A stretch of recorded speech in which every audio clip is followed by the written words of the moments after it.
Ils ont osé mettre un impôt sur la nationalité française. Ça y est, ils l'ont fait. L'amendement vient d'être adopté le 16 octobre 2024.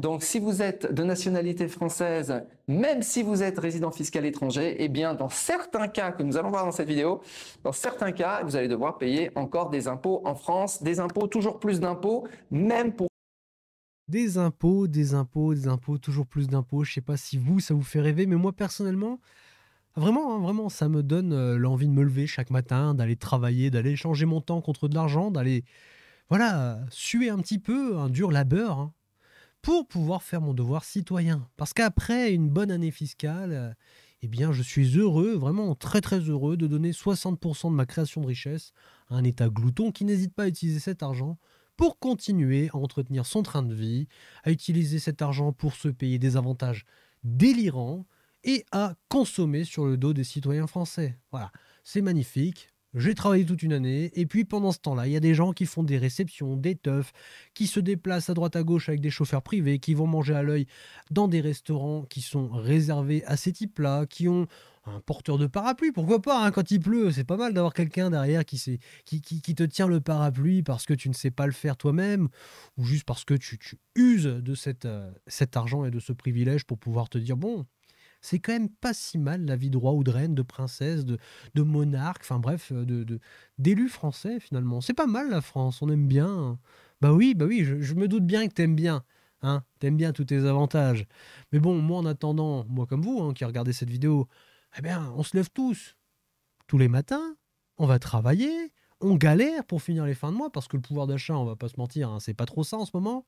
Mais bon, c'est pas le sujet de cette vidéo, mais quand même, ça devient difficile. Et on en demande encore plus, parce que la dette.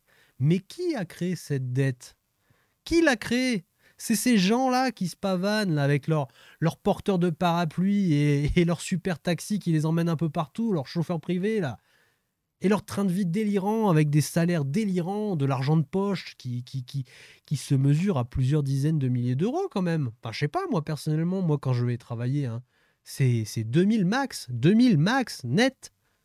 42 heures semaine, 2000 max. Il y a un moment donné, il faut juste arrêter de se foutre de la gueule du monde, quoi. Et à côté de ça, tu as des gens qui sont là pour saboter le pays, saboter la vie des Français, vraiment les liquider, que ce soit financièrement ou en termes de qualité de vie, de sécurité, de santé, d'éducation, bref, ils liquident tout. Ces gens-là sont payés à tout flinguer et ils sont payés comme des rois. Vous voyez pas un problème, vous, personnellement? Moi, ça commence un petit peu à me titiller. Vous voyez, j'ai envie d'être poli, je vais essayer de rester poli dans cette vidéo, mais ça commence à me chatouiller, à me chatouiller les colonesses. Hein, ça me gratouille un petit peu les cacahuètes. Et visiblement, c'est pas fini. Parce que leur dette colossale, là, bah, va falloir qu'on la rembourse. Les Français vont devoir rembourser cette dette. Si tant est qu'on y arrive. Parce qu'on n'est pas du tout sur la bonne voie, hein. Moi, personnellement, je vous le dis, on n'y arrivera pas. On va juste devenir des esclaves, et des esclaves sur le très long terme. Donc, c'est notre personne, c'est notre qualité de vie, c'est tout en fait, c'est un tout, hein. C'est nous, Français, qui allons payer sur tous les pans de notre vie. La sphère de notre vie va être littéralement à la solde de cette dette. Et ces gens-là nous ont mis dedans. Et ils sont là en train de nous donner des leçons, etc. Et à essayer de trouver des moyens de nous faire encore plus les poches. Le problème, c'est qu'il y a des gens qui ont les moyens en France de se sauver, hein. Le pays n'est pas encore verrouillé, on n'est pas encore en prison. Même si, bon, on commence à se voir, à voir des chaînes se dessiner, des petits barreaux comme ça, à droite à gauche, bref. Il y a des verrous qui commencent à se fermer un petit peu partout et ça commence à devenir difficile. Non pas qu'on va vous empêcher de partir, au contraire, partez si ça vous fait plaisir. Mais sachez qu'où que vous soyez, on va vous retrouver et on va venir chercher des sous-sous dans vos poches. C'est génial ou pas? Alors, j'en avais parlé il y a quelques semaines, quelques mois, hein, quand on n'avait pas de gouvernement. Quand on se demandait justement qui allait prendre la tête de ce gouvernement, hein, avant que ce soit Michel Barnier qui soit désigné par monsieur Emmanuel Macron. Mais avant ça, on avait Lucie Castet, et puis plein d'autres noms, hein. Il y en a eu peut-être une cinquantaine. Un vrai cirque politique, bref, on s'en fout un petit peu, c'est pas le sujet. Mais pendant cette période, il y avait le NFP qui voulait vraiment, vraiment, vraiment, vraiment adopter des mesures fiscales qui sont très répressives. Mais vraiment. avec des paliers à 14 tranches, avec 90% d'imposition au-dessus de 400 000 euros de revenus, etc. Bref, des trucs un peu délirants. Et notamment un impôt universel sur la nationalité française. Donc, quel que soit l'endroit où tu vis, que ce soit en France ou quelque part ailleurs dans le monde, tu vas payer tes impôts en France quand même. Mais c'est difficile parce que quand vous lisez les rapports, vous vous rendez compte qu'il y a un petit problème. Je crois qu'il y avait 120 ou 129 accords bilatéraux de fiscalité entre les pays. Alors, j'ai plus le rapport en tête, hein, mais on l'avait regardé. Et dans ce rapport, on se rend compte que c'est les pays en fait qui signent entre eux, qui s'arrangent entre eux pour dire bon moi si j'ai ce résident là pendant 183 jours ou 184 jours, eh bien je prends les impôts, d'accord? Et si c'est toi, eh bien tu prends les impôts parce que le mec réside dans mon pays, il utilise mon infrastructure, donc c'est normal qu'il la finance et vice versa. Bref, c'est des accords bilatéraux. Et ce qu'ils essaient de faire actuellement, c'est de faire en sorte que, quel que soit le pays où tu vas aller, si ce pays est avantageux fiscalement pour toi, eh bien, tu vas devoir raquer.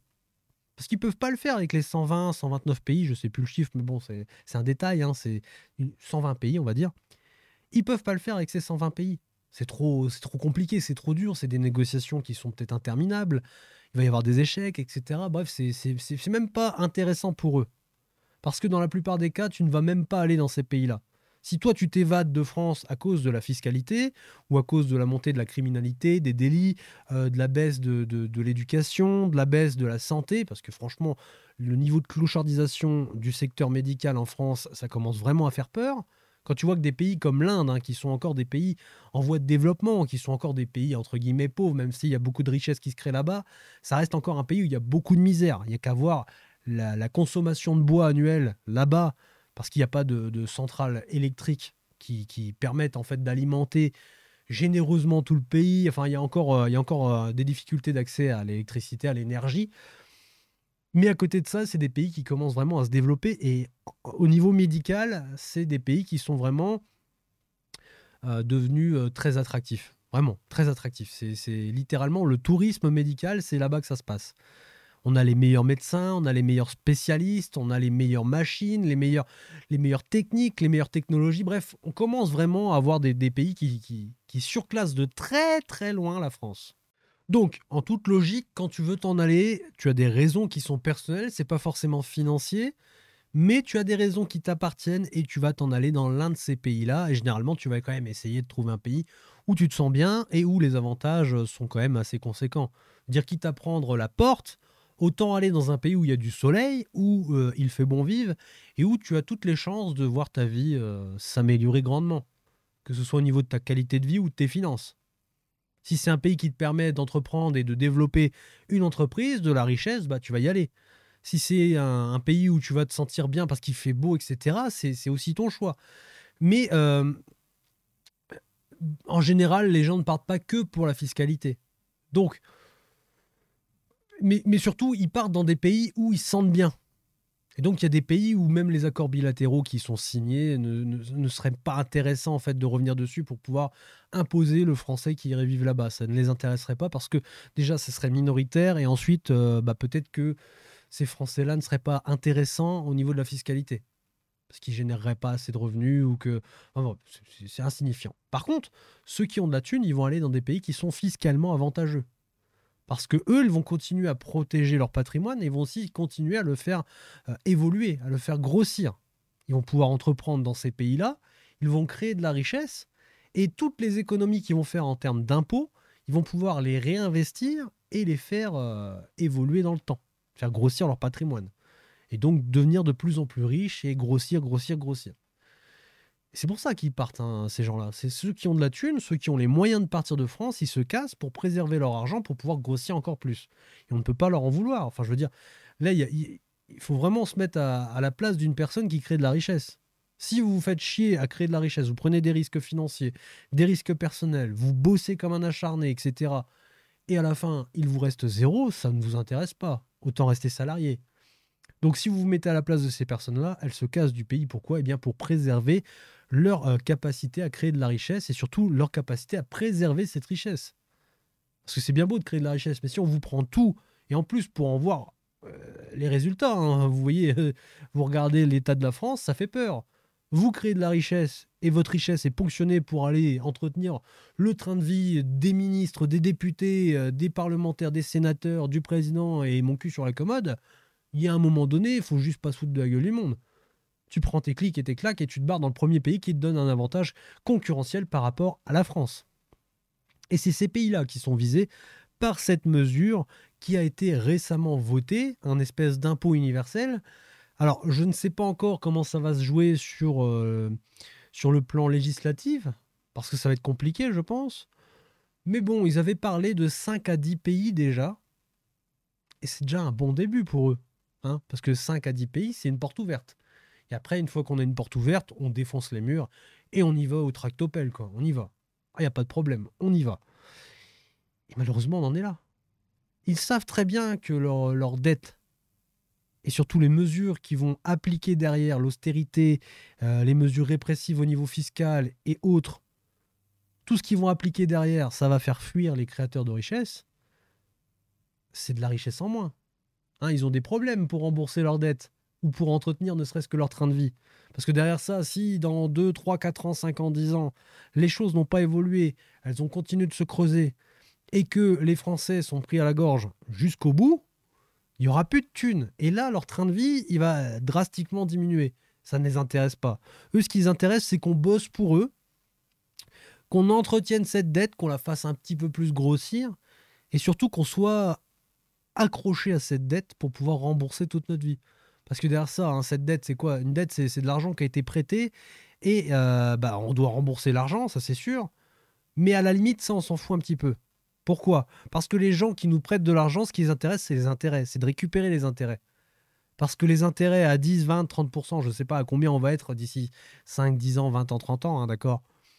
Mais des intérêts qui sont élevés et qui sont garantis par l'État, bah, c'est une rente garantie à vie. Et c'est une rente qui peut devenir vraiment très lucrative si le pays dans lequel vous avez investi continue à se péter la gueule. Parce que derrière ça, chaque année, vous allez devoir prêter plus d'argent, d'accord? Et cet argent, vous allez dire, ok, moi je te le prête. Il n'y a pas de problème, j'ai de la thune. J'ai de la thunasse, tu veux de la caillasse, t'en veux combien? Il n'y a pas de problème, moi je te donne de l'argent.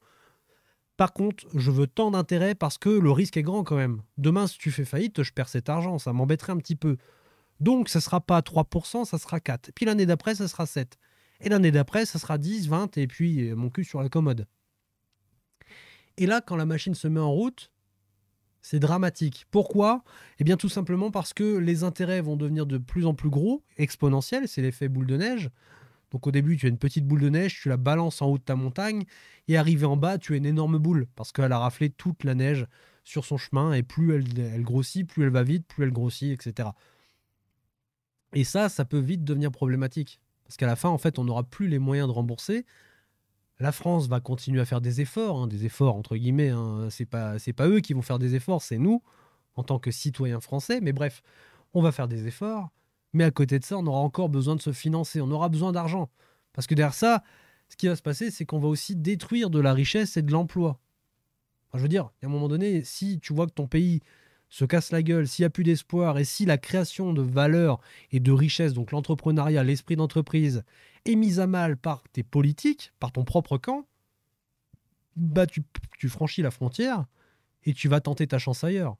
Et tous ceux qui ont les moyens de le faire, tous ceux qui peuvent investir en France, ils vont faire pareil. Ils vont franchir la frontière, que ce soit cette année ou dans 10 ans. Il y a un moment donné, ils vont tous craquer et ils vont tous se barrer. Et on finira tous, comme je le dis souvent sur cette chaîne, entre pauvres et entre cons. Parce que ceux qui resteront, ce seront ceux qui seront enchaînés à cette dette et surtout ceux qui n'auront pas les moyens de partir. Et ça, ils le savent. Et pour entretenir un petit peu plus longtemps leur train de vie, ce qui les intéresse, c'est d'empêcher les gens de partir. Il faut qu'ils restent en France quand même. Il faut qu'ils entretiennent la machine, l'état glouton, l'état dette pour esclavage, le plus longtemps possible. Sinon, c'est pas intéressant. Je veux dire, si on peut pas capitaliser sur la misère des gens, c'est pas intéressant. Donc on va les enfermer en France, mais virtuellement. On va pas les enchaîner à la France, évidemment. On va pas les empêcher de quitter le navire. On va leur faire croire qu'ils peuvent quitter le navire. Et puis, on va aller les rechercher. On va leur dire, hey, c'est bien beau, là, t'es parti, mais t'es toujours de nationalité française. tu fais toujours partie de la patrie française. Et tu dois, au nom de la patrie, faire un effort comme tous les autres citoyens. Alors c'est vrai, tu vis dans un autre pays, mais bon, nous, on t'a pas empêché de partir, mais on t'a pas obligé non plus à partir. Et ce qui serait bien, c'est que tu fasses un effort financier. Parce que je vois que tu as beaucoup d'argent. Tu en as beaucoup, tu as les moyens de créer de la richesse, c'est bien. Mais le problème, c'est que nous, on a besoin de beaucoup d'argent aussi. Donc, comme tu es dans un espèce de paradis fiscal, nous, on va te prendre ton argent. D'accord?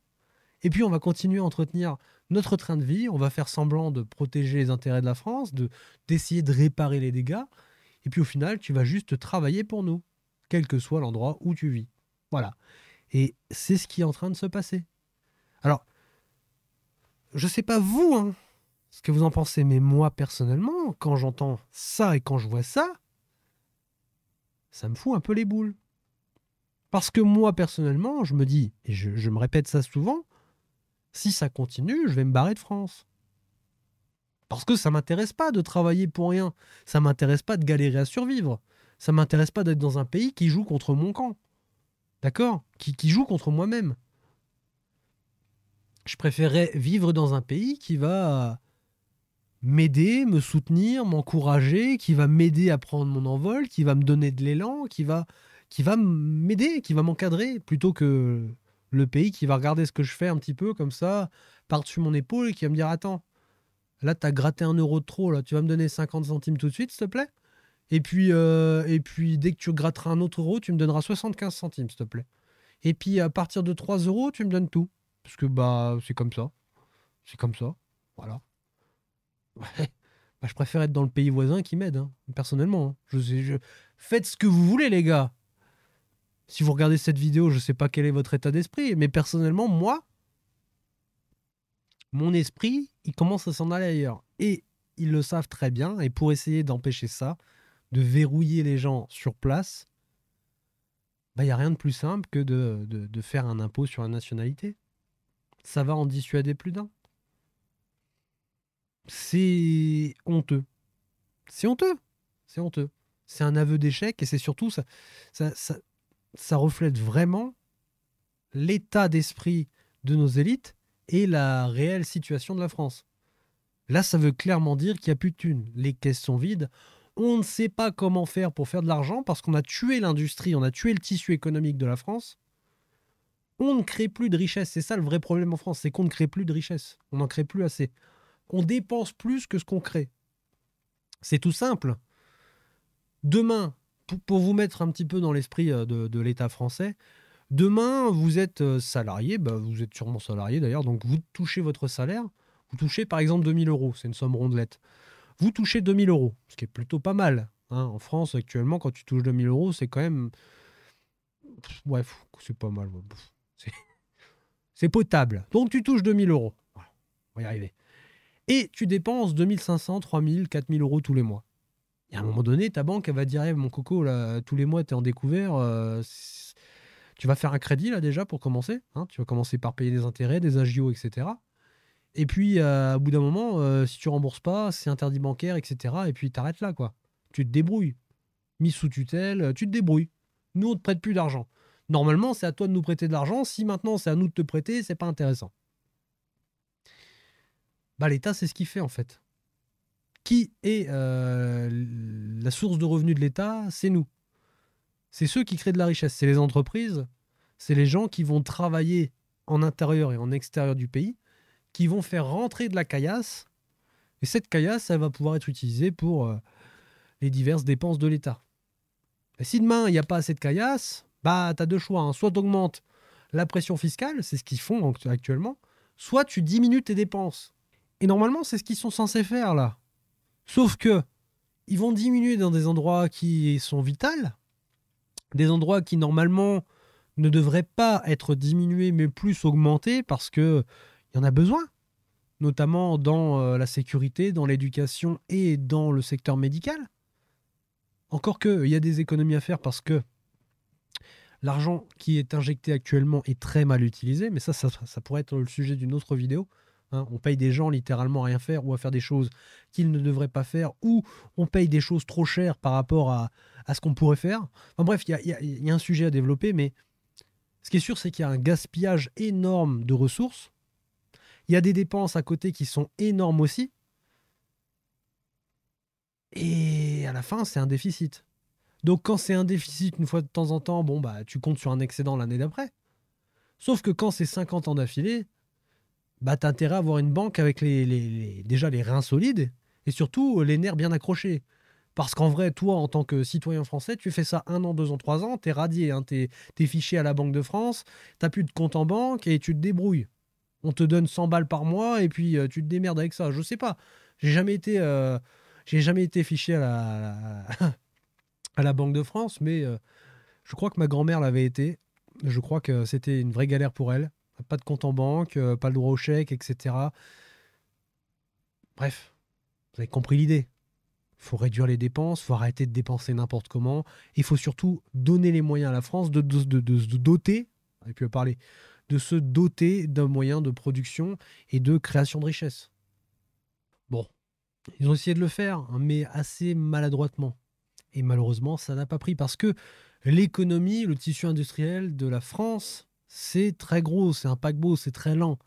Et à relancer les machines, bah, ça peut prendre plusieurs années. Déjà parce qu'il y a une question de confiance, hein. Je veux dire, quand tu es français et que tu as de l'argent, bah, si tu vois que ton pays fait n'importe quoi pendant 50 ans, même si il tente quelque chose, t'as pas forcément envie d'investir dans ce pays. Il n'y a qu'à regarder les autres pays autour de nous, hein. Je veux dire, en termes de normes et de législation, de régulation, c'est beaucoup plus intéressant et plus facile d'aller voir ailleurs que de créer en France. Parce qu'en France, on va te mettre des bâtons dans les roues, hein, que ce soit fiscalement ou au niveau de la réglementation.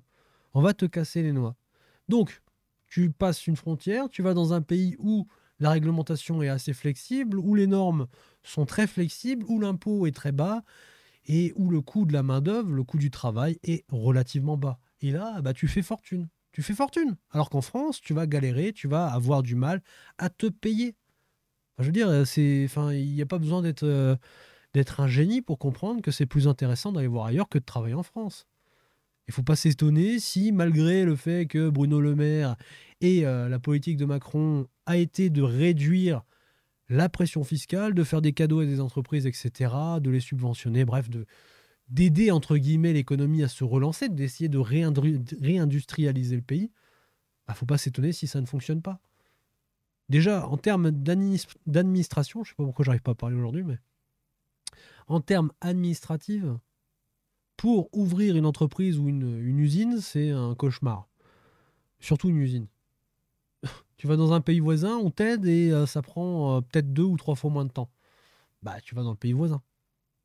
Il ne faut pas s'étonner si des grandes entreprises ferment, si des usines ferment, délocalisent, se revendent à bas prix, etc.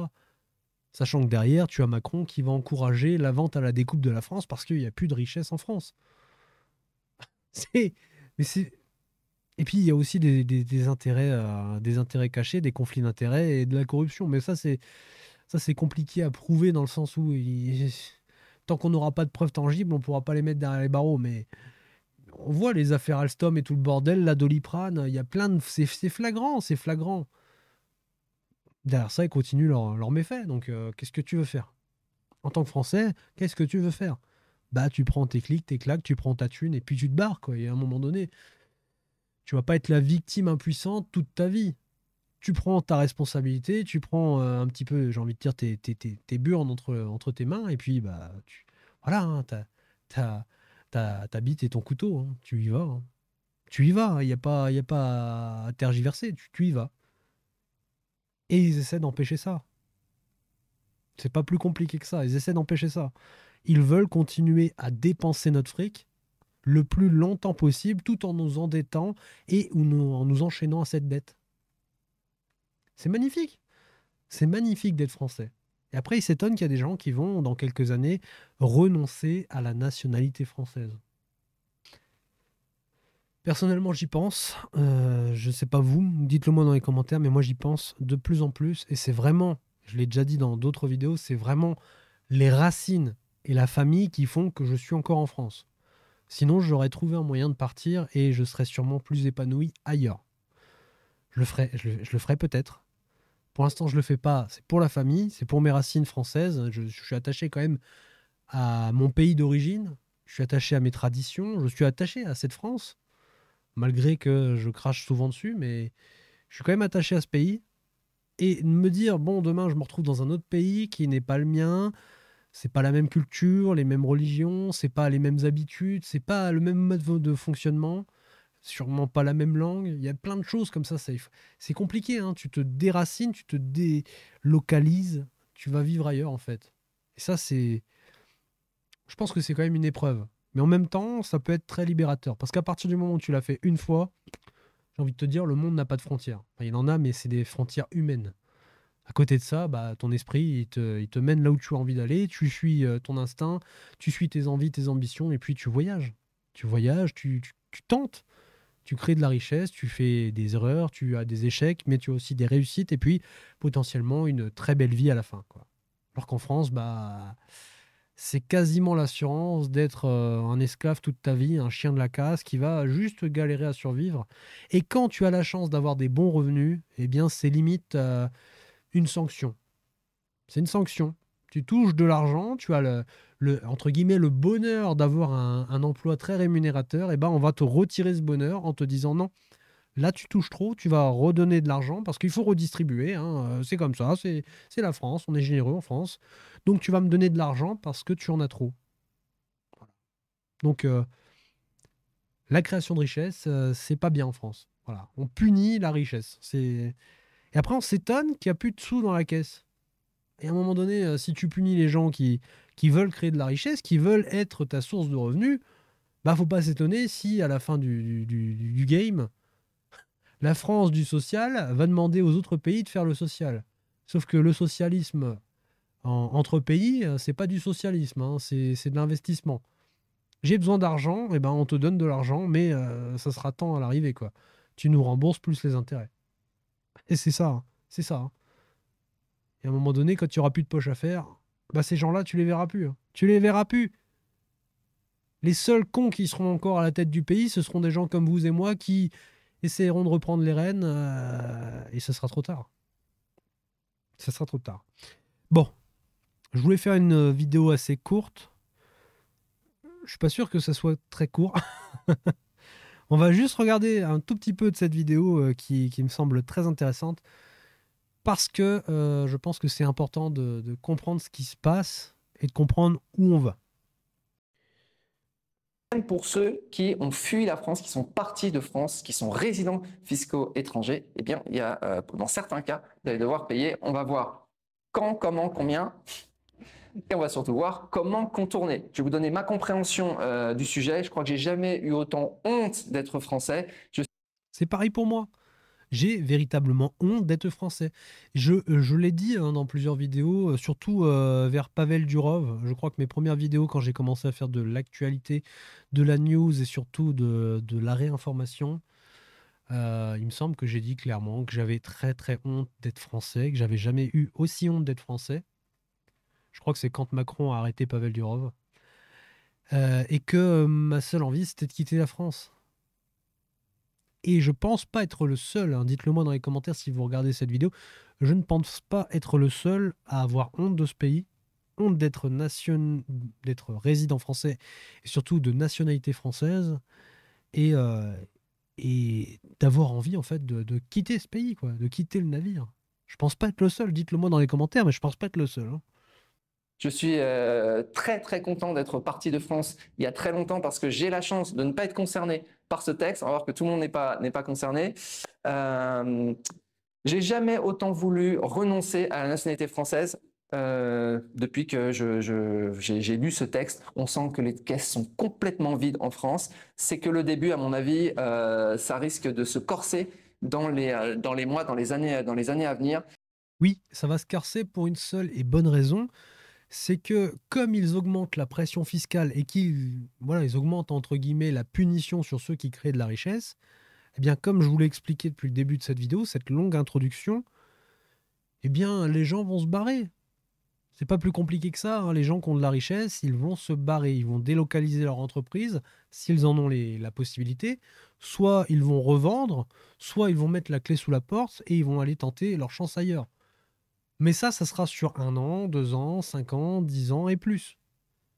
Le problème, c'est qu'à chaque fois qu'il y a destruction d'emplois et de richesses, c'est détruit, hein. C'est pas, ça repousse pas comme ça en fait. Et ce qui va repousser, ça va repousser difficilement. Il va y avoir sûrement de la mauvaise herbe dans le tas. Et globalement, ça ne va pas rendre le pays riche ou plus stable. Dans les années à venir, il va y avoir une hausse du chômage, une hausse de la pauvreté, une baisse de la création de richesses, donc une baisse des recettes de l'État, une augmentation de la pression fiscale, ce qui va faire encore plus effet domino, ce qui va encore réduire la part de création de richesses en France, qui va encore augmenter le chômage, la pauvreté, et c'est un cercle vicieux sans fin. Tant qu'on n'aura pas coupé la tête de cet État glouton, tant qu'on n'aura pas fait tomber toutes ces personnes qui vraiment s'engraissent sur notre pomme et profitent du système pour nous dépouiller, nous, Français, à leur profit, bah on ne s'en sortira pas. Et le meilleur moyen de couper les têtes, c'est de faire le Frexit, donc de quitter l'Union européenne qui va évidemment s'empresser de donner des directives, des conseils d'orientation, hein, j'ai envie de dire. Comment qu'ils disent des recommandations. Ce qui ne sont visiblement pas des recommandations, puisque toutes les recommandations qu'ils font sont adoptées par la France. Donc, ce sont des recommandations ou des ordres directs? C'est une bonne question, ça. Dans tous les cas, on sort, donc déjà on n'est plus emmerdé par l'Union et la Commission européenne, donc von der Leyen et tout le bordel. Ensuite, on récupère notre souveraineté monétaire, la création de monnaie, ce qui nous permettra de déjà pouvoir changer la valeur de notre monnaie, pouvoir jouer sur la valeur de notre monnaie pour pouvoir rembourser plus facilement notre dette, quitte à s'appauvrir à l'intérieur du pays, c'est pas grave. Le fait est qu'on pourra rembourser plus facilement notre dette. On aura la possibilité de créer de la monnaie aussi. Parce que là, si tu veux de la monnaie, si tu veux de l'euro, c'est pas la banque la Banque centrale d'Europe qui va te dire ah bon bah allez, tu veux combien? Moi je t'imprime les billets. La Banque de France pouvait le faire avant les traités de Maastricht, donc 1973, si je dis pas de bêtises. On pouvait le faire. On pouvait battre monnaie. Aujourd'hui, on ne peut plus battre monnaie. Donc, la seule chose qu'on peut faire, c'est demander à la BCE de racheter des titres sur les marchés secondaires, ce qui va nous permettre de toucher de la liquidité, ce qui va ensuite être réinjecté à droite à gauche. Bref, c'est une économie qui reste virtuelle parce qu'elle reste dans les marchés financiers. Il y a très peu d'argent qui retombe dans l'économie réelle, donc ça ne nous profite pas à nous, citoyens français. Ça va effacer un peu de dette, ça va peut-être régulariser certaines situations, mais ça n'avantage pas plus que ça la France. Et surtout, la BCE n'a pas le droit de le faire, donc elle le fait, mais à titre exceptionnel, ou elle va le faire vraiment à très faible dose. Tu peux pas imprimer autant d'argent que tu veux, donc ce que tu dois faire, et c'est ce qui se passe en France, tu revends tes richesses nationales. Tu revends des entreprises, tu vas faire des deals, etc. Tu vas vendre ton pays à la découpe pour récupérer de l'euro, parce que tu n'as pas le choix, tu es obligé d'acheter de l'euro pour en avoir. Tu peux pas le créer, donc tu es obligé de le trouver quelque part. Donc tu revends tes biens. Ou tu forces les gens à travailler à ta place, ce qu'ils font avec nous, en nous demandant de travailler plus, de donner plus pour pouvoir avoir plus d'argent, parce qu'ils en ont plus. Voilà. Donc voilà, ça serait une très bonne chose de pouvoir récupérer notre souveraineté monétaire, de création de monnaie. C'est juste vital pour la France. Puis ensuite, faire en sorte que les entreprises réouvrent, les aider pour de vrai, pas faire semblant, et les laisser créer de la richesse pour avoir une assiette fiscale qui soit saine et des revenus qui augmentent de manière saine et pérenne, dans le temps, dans la durée. Et que les richesses de France puissent grossir avec le temps et surtout que les Français puissent s'enrichir. Si les Français s'enrichissent, ils vont revenir créer de la richesse en France. Si les Français s'appauvrissent, ils vont tous quitter le navire. Et tous ceux qui ne pourront pas le quitter, j'arrête pas de le dire depuis le début de cette vidéo, tous ceux qui ne pourront pas le quitter continueront à s'appauvrir et ne feront plus rien. Ils ne feront plus rien. S'il n'y a aucune motivation, s'il n'y a aucune perspective d'évolution financière ou même juste de qualité de vie, si c'est juste de la survie, les gens vont se contenter de survivre. Hein. C'est tout. Hein. C'est tout ce qui va se passer. Hein. Rien d'autre. Hein. oui, les caisses de l'État sont vides. Ça fait peur. En tout cas, ça présage vraiment rien de bon pour tous ceux qui... Enfin, on va voir. Voilà, allez, je vous lis le texte, ça concerne qui? Donc, ils font un amendement. Donc, sous réserve je vous lis l'amendement. Sous réserve des conventions fiscales signées par la France, tous les mots sont très importants, hein. Les personnes de nationalité française ayant résidé au moins 3 ans en France sur les 10 dernières années, ayant précisé leur changement de résidence fiscale vers un État pratiquant une fiscalité inférieure de plus de 50% à celle de la France en matière d'imposition sur les revenus du travail, du capital, du patrimoine, les personnes soumises aux obligations du présent alinéa bénéficient d'un crédit d'impôt égal à l'impôt sur ces mêmes revenus qu'elles ont déjà acquittés dans leur pays de résidence. Bon, là, clairement, c'est un peu brut de forme, c'est du charabia pour beaucoup de monde, je pense. Et c'est fait exprès, hein. Tous les textes de loi, tous les rapports sont écrits comme ça pour dissuader le citoyen lambda de venir s'intéresser à ce qui est écrit, de le comprendre et de l'interpréter. Donc en gros, le citoyen lambda, il va arriver, il va faire ouf, j'ai pas compris la première phrase, je comprends pas la deuxième, la troisième, j'arrête. Voilà, je préfère aller regarder un épisode de tel truc sur Netflix, ça me prendra moins la tête. Et puis finalement, bah, les gens ne s'intéressent pas à ce qui est écrit, à ce qui passe en texte, et voilà, hein, le citoyen passe à côté d'informations très importantes, notamment celle-ci. Globalement, ce qui est dit là, c'est tout simple. On a des accords bilatéraux entre les pays, donc il y a 120, 129 accords, si je dis pas de bêtises, qui déterminent quel pays va recevoir l'impôt du résident. Donc déjà, on va regarder combien de jours la personne vit dans un pays. Et si la personne vit 183 ou 184 jours dans l'année dans un pays, elle est considérée comme résident fiscal de ce dit pays. Donc en gros, elle va payer ses impôts là-bas.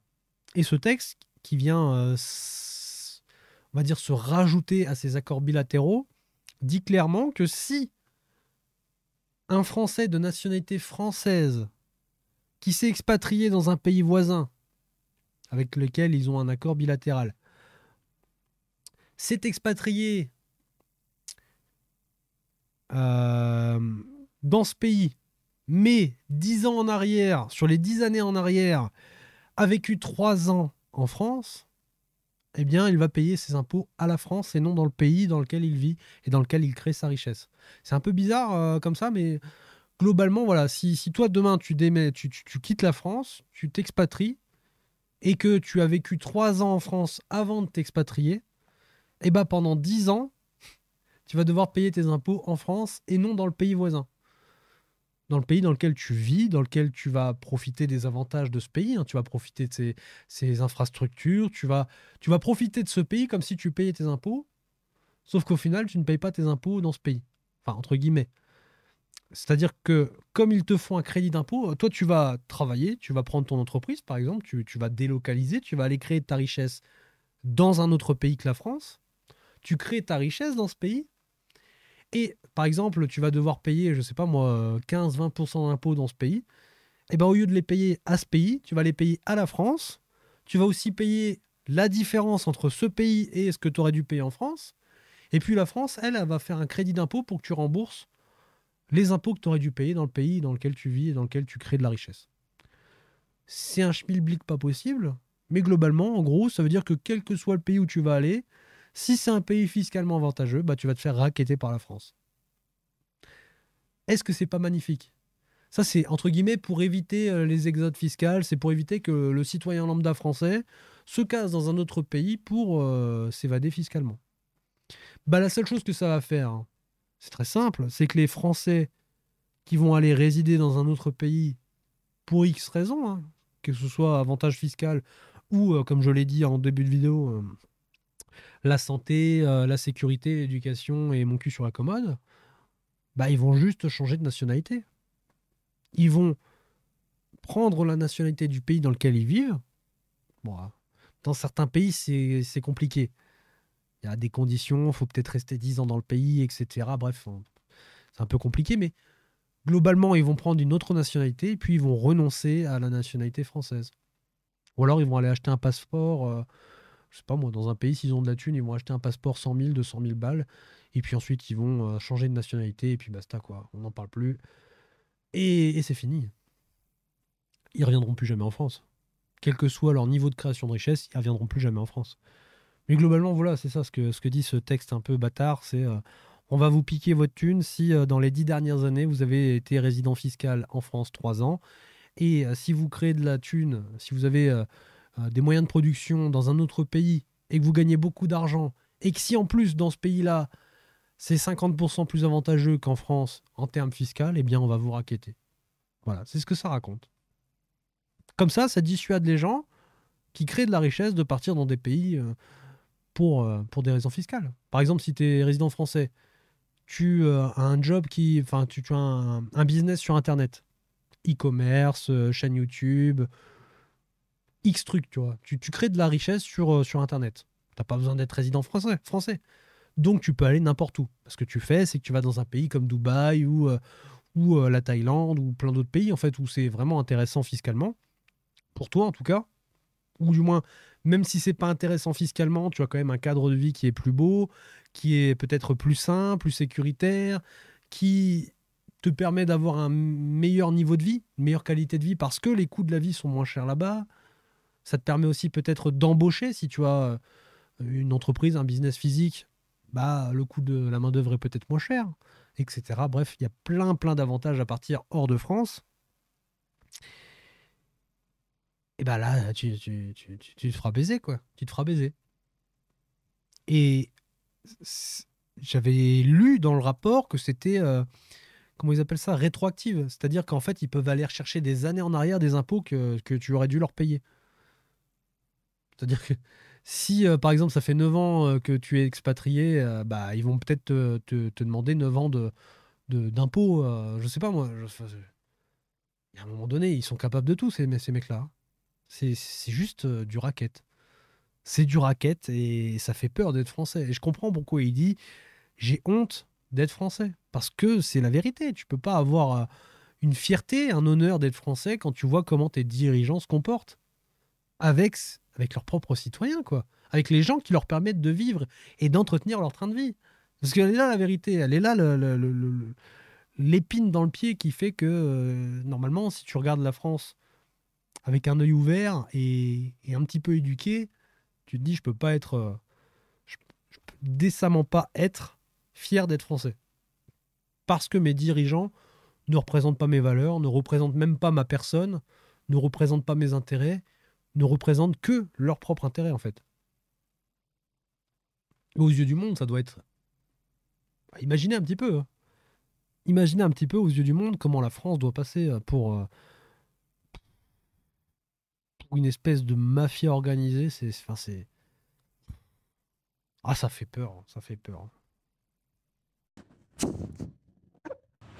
Alors, globalement, résumé approximatif, mais résumé tout de même. L'idée, c'est quoi? C'est que bah, vous êtes parti de France, vous êtes allé dans un endroit où vous payez assez peu d'impôts, par exemple Dubaï, voire pas du tout d'impôts. Vous êtes parti depuis pas trop longtemps, parce que si ça fait plus de 10 ans, bah, évidemment, enfin voilà, selon les textes, vous ne rentrez pas dans les scopes. Eh bien, bah, vous allez devoir vous acquitter bah, de l'impôt que vous auriez dû payer en France. Vous allez payer le delta et vous allez recevoir un crédit d'impôt. Si vous avez payé un petit peu, je sais pas, à Dubaï, bah, vous allez payer toute la différence en France. Voilà, tout simplement. Donc c'est comme, donc on a l'impression, c'est comme si vous étiez jamais parti de France. C'est comme vous allez être taxé comme un résident fiscal français. Voilà, c'est ça. C'est ce que je disais juste avant. Donc lui, il parle pas de rétroactivité, comment ils appellent ça? Bref, il parle pas d'aller rechercher des années en arrière, mais là, c'est ce qu'il vient de dire finalement. Déjà, c'est comme si tu n'étais jamais parti, et puis bah, les années qui vont suivre, tant que tu n'auras pas fait 10 ans en dehors de la France, ils vont te racketter chaque année. Juste histoire de te dissuader d'aller voir ailleurs, hein. C'est du délire. Donc, si vous êtes sur le point de partir, pensez à essayer de changer de nationalité le plus vite possible. Parce que sinon, vous allez partir pour rien. Si ce n'est pour changer de cadre et peut-être tenter votre chance ailleurs. Mais niveau fiscalité, ils vont pas vous rater, hein. Ils vont vraiment pas vous rater. Donc, la plus belle niche fiscale qui était de partir de France, pour être résident fiscal étranger et ne plus être soumis à la fiscalité française, eh ben, ça devient un peu plus compliqué. C'est notre cher Bruno Le Maire qui va être dégoûté. Ah, parce qu'il est parti à Lausanne, là. Eh mon gars, va falloir payer les impôts, là. Encore que. Encore que. C'est moche, hein. Je sais pas comment ils ont pu faire ça. Comment ont-ils pu faire ça? On sentait venir, hein, mais de toutes les personnes que j'avais interviewées, on se disait ils le font jamais, ils n'ont pas la capacité, ils n'ont pas le courage, ils n'ont pas l'envergure de faire un impôt sur la nationalité comme comme l'ont fait les Américains. Oui, parce que les Américains, quel que soit l'endroit où tu vis dans le monde, quel que soit l'endroit où tu es résident, tu paieras toujours tes impôts aux États-Unis. Ils ont le monopole du dollar, ils font ce qu'ils veulent, d'accord? En France, on n'a même pas de franc. On a un franc euro, donc en gros, on est en euros, mais c'est-à-dire qu'un franc vaut un euro et puis vaut n'importe quelle monnaie de l'Union européenne. Donc en gros, il n'y a plus de francs, on est en euros. Voilà. Et l'euro, aux yeux du monde, ça vaut rien. Hein, je veux dire, à part en Europe, il n'y a pas trop de pays qui échangent en euros. Hein. Tu vas pas avoir du pétrole qui va s'échanger en euros ou quoi que ce soit d'autre. Donc ils ont le monopole du dollar, donc ils font ce qu'ils veulent. S'ils veulent t'imposer quelque chose, ils le font. En France, c'est plus compliqué. Hein. Et effectivement, il y a quelques mois, quand je regardais les rapports, je me disais, bon, ça va être compliqué quand même. Parce que même si c'est un échantillon de pays, 5 à 10 pays qui sont les plus avantageux fiscalement, ça reste quand même des accords à faire, c'est compliqué, etc. Parce que le pays qui accueille la personne qui va venir résider dans son pays et qui va venir créer de la richesse, bah, ce pays-là n'a pas trop d'intérêt à laisser partir l'argent qui lui est dû dans les poches d'un pays dans lequel cette personne-là ne travaille même plus, ne vit même plus. Si le Français vient travailler chez lui, vient créer de la richesse chez lui et utilise ses infrastructures et ses services, c'est normal qu'il paye ses impôts sur place. Donc le pays, il n'a aucun intérêt à dire ouais, bon, bah faites ce que vous voulez, prenez l'argent. Il va dire bah non, on reste sur nos accords, etc. Donc c'est vrai que c'est compliqué de négocier ça. Ou alors il faut un donnant-donnant, il y a quelque chose à négocier derrière. Bah faut croire qu'ils ont quand même les coronesses de le faire parce qu'ils savent que c'est fini, quoi. C'est fini, la fête est finie. Donc, comme la fête est finie, bah on tente le tout pour le tout et on prendra l'argent là où il est et on empêchera les gens de s'enfuir. On a une libre circulation des capitaux et des personnes dans l'Union européenne. Bah déjà, c'est 27 pays. On va les bloquer. Hein. On va empêcher les gens de partir dans certains de ces pays à la base, en les dissuadant de partir parce qu'on va leur faire comprendre que c'est pas très intéressant, quoi. Et puis les pays autour de l'Union européenne, bah c'est pareil. C'est encore plus dépaysant. Il faut changer de langue, de culture. C'est compliqué de s'expatrier, de déménager, de changer de vie, de cadre de vie, etc. Donc, autant les dissuader tout de suite en leur annonçant la couleur. Ça sert à rien de partir, frérot, tu ne seras pas mieux dans un autre pays parce qu'on ne te lâchera pas. On va continuer à te raqueter, à te faire les poches, donc frérot, reste là, c'est mieux pour toi, c'est mieux pour nous, c'est mieux pour tout le monde. Et voilà, c'est un aveu d'échec, c'est comment ne pas avoir honte d'être français. Je vous pose la question. Je vous pose la question comment ne pas avoir honte d'être français quand on voit comment nos élites se comportent avec la population française et les expatriés français. Enfin, je veux dire,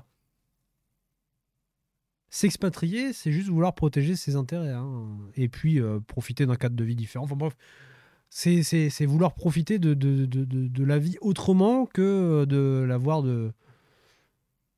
sous le prisme français, quoi. De subir la vie française. C'est des choix personnels qui sont parfois difficiles à prendre, mais quand on le fait, c'est vraiment qu'on veut le faire, quoi. Bah là, ils essaient de nous dissuader de le faire. Ils vont nous casser jusqu'au bout, quoi. Vraiment, c'est un truc de dingue. Aux États-Unis, il y a un impôt sur la nationalité, mais c'est les seuls à avoir fait ça. La France l'a fait. Bravo. Cocorico. Ok, maintenant que faire? Solution. Alors, solution, première solution, partir le plus vite possible. Ça veut dire aujourd'hui, vous faites vos bagages et vous partez de France. Partez le plus vite possible parce que pour sortir en fait de ces, vous savez, de ces, en gros dans 7 ans, ouais, dans 7 ans, bah, vous aurez passé moins de 3 ans en France sur les 10 dernières années. Donc vous avez compris? Fuyez, pauvre fou, fuyez. Partez le plus vite possible. Prenez votre sac à dos, chargez-le avec vos vêtements, votre petite culotte, etc. Et fuyez, pauvre fou, fuyez. Barrez-vous. C'est quand même assez incroyable d'entendre ce genre de conseils.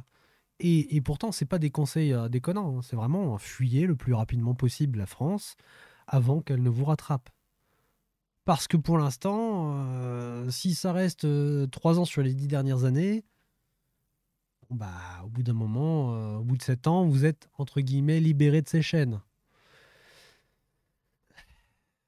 C'est quand même un peu embêtant, hein, de devoir quitter la France pour éviter de payer des impôts et de se faire racketter.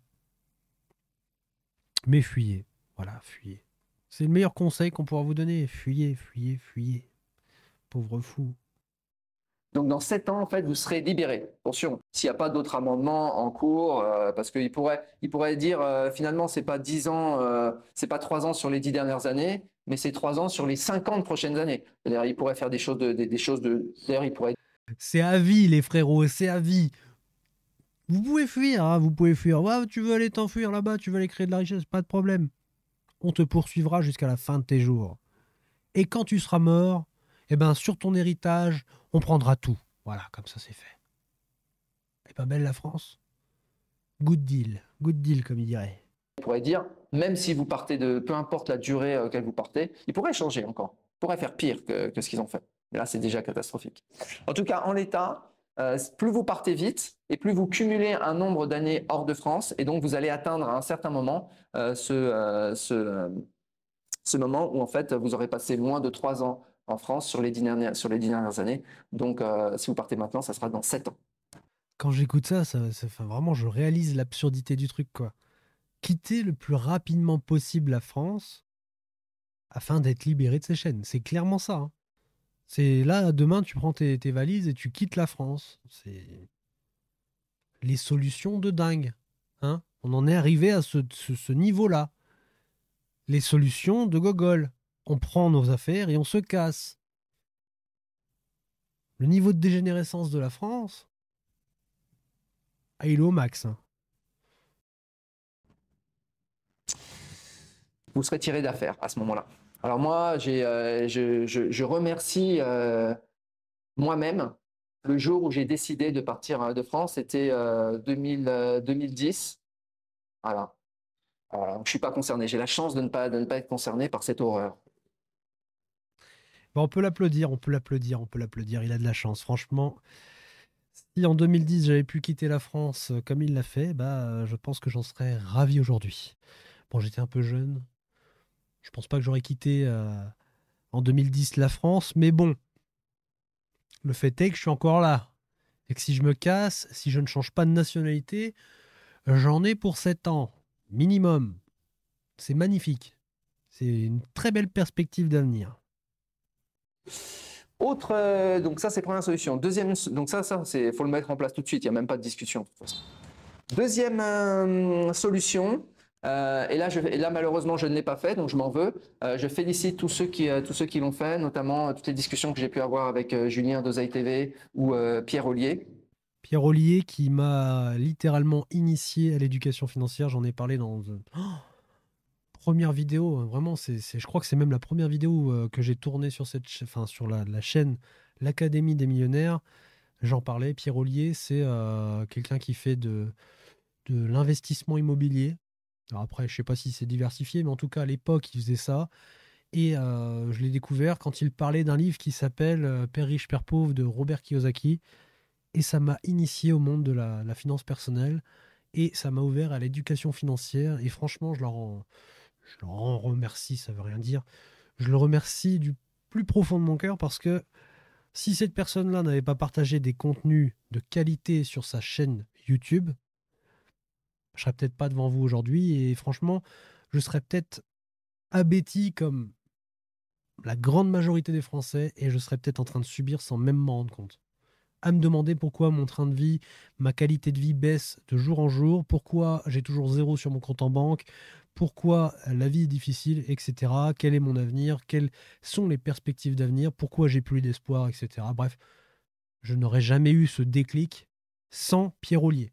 Après, il y aurait peut-être eu d'autres personnes, mais c'est vraiment la première personne qui m'a ouvert les yeux. Et c'est marrant qu'on entende ce prénom et ce nom sur une chaîne que je viens de découvrir. Tiens, d'ailleurs, je vais m'abonner dessus. Objectif Renta. Franchement, ça a l'air intéressant comme chaîne, donc je vais suivre son contenu parce que bah, c'est quand même très intéressant d'avoir déjà l'avis de quelqu'un qui vit en dehors de la France depuis plus de 10 ans et quelqu'un qui vit.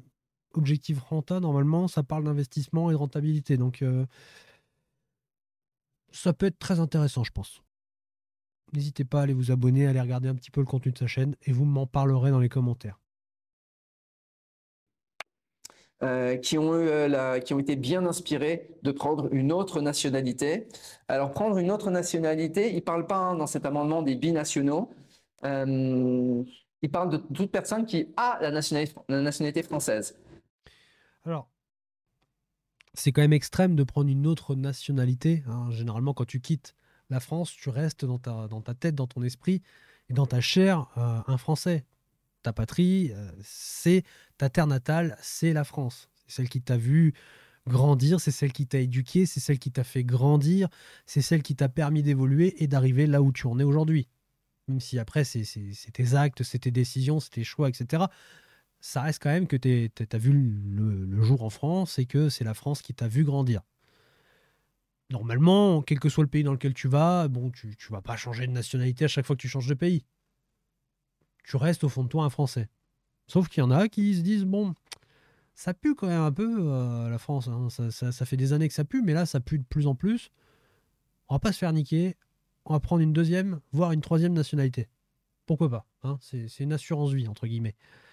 Et puis, bah, le jour où ça pue, bah, soit tu restes avec tes deux nationalités, peut-être que ça, comme il le dit, peut-être que ça va te protéger parce que le texte ne parle pas de binationalité, donc de personnes qui ont plusieurs nationalités. Donc peut-être que ça va te protéger parce que du coup, tu ne seras pas concerné, puisque comme tu as deux nationalités, le texte peut rentrer en contradiction avec un texte d'une autre nationalité. Bref, c'est un peu compliqué. Le droit, etc., de toute façon, c'est un bordel. Bref.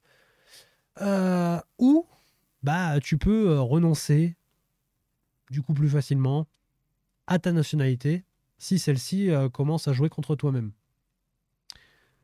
Parce que comme tu as déjà une autre nationalité, t'as pas besoin de galérer à déjà te faire naturaliser. Je sais, oui, c'est ça qu'on va changer de nationalité. Et donc, tu quittes ton pays, tu prends la nationalité tierce d'un autre pays, et puis tu renonces à la nationalité française qui visiblement ne te veut pas du bien. Voilà. Sinon, tu deviens apatride, donc tu n'as plus de patrie. Je suis même pas sûr que ce soit légal. Je suis même pas sûr que ce soit autorisé. C'est genre, bah, je veux quitter, je veux renoncer à ma nationalité française. Vous en avez une autre? Non, bah, vous pouvez pas. Je suis même pas sûr que ça puisse se faire. Bon, après, ça, c'est.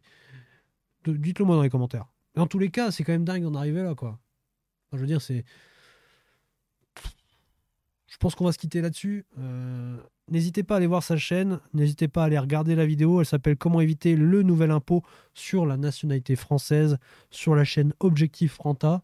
Là, je le dis pour ceux qui écouteraient en audio, en mode podcast. Mais vraiment, écoutez parce qu'il donne quelques solutions. Et puis peut-être que sur sa chaîne, il y a des contenus très intéressants aussi. Donc n'hésitez pas à les voir. Dans tous les cas, c'est quand même dingue d'en arriver à se dire de quitter la France. Quitter la France aujourd'hui pour être tranquille dans 7 ans. Et avoir plusieurs nationalités pour pouvoir renoncer à la nationalité française si jamais la situation le justifie, quoi. C'est... Voilà le niveau de déchéance, hein, quand je parlais au tout début de la vidéo. Ça dépend si c'est un découpage ou la vidéo entière que vous regardez, mais je parlais au début de la vidéo de la dette et du fait que nos dirigeants ont coulé le pays volontairement pour nous enchaîner à une dette.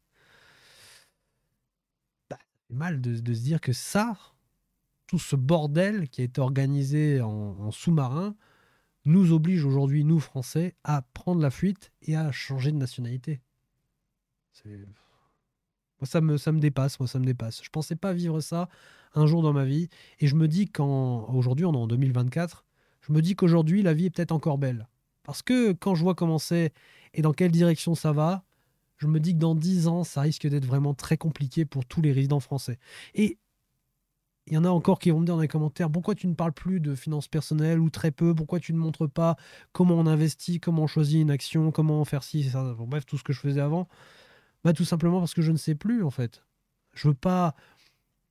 Il y a quelqu'un qui m'avait dit, quand j'écoute tes paroles, ça me donne envie de déprimer parce que, justement, il y a beaucoup d'esprits défaitistes. Enfin, ça encourage pas. Ça encourage pas à l'investissement, au dépassement de soi, etc.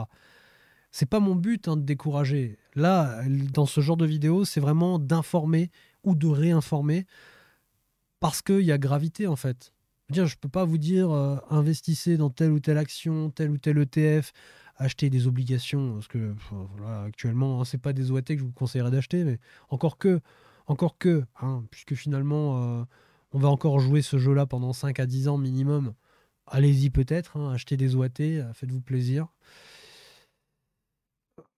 Je sais pas, ça peut vite dérailler avec la loi Sapin, ils peuvent bloquer, ils peuvent détourner les intérêts, etc. Donc ne faites pas, faites-le en y réfléchissant bien, je sais pas. Je peux pas vous conseiller en fait, je sais plus. Acheter de l'or physique. Ça, ça reste encore un conseil qui potentiellement peut vous aider, potentiellement. Seulement si vous l'achetez en dehors de France.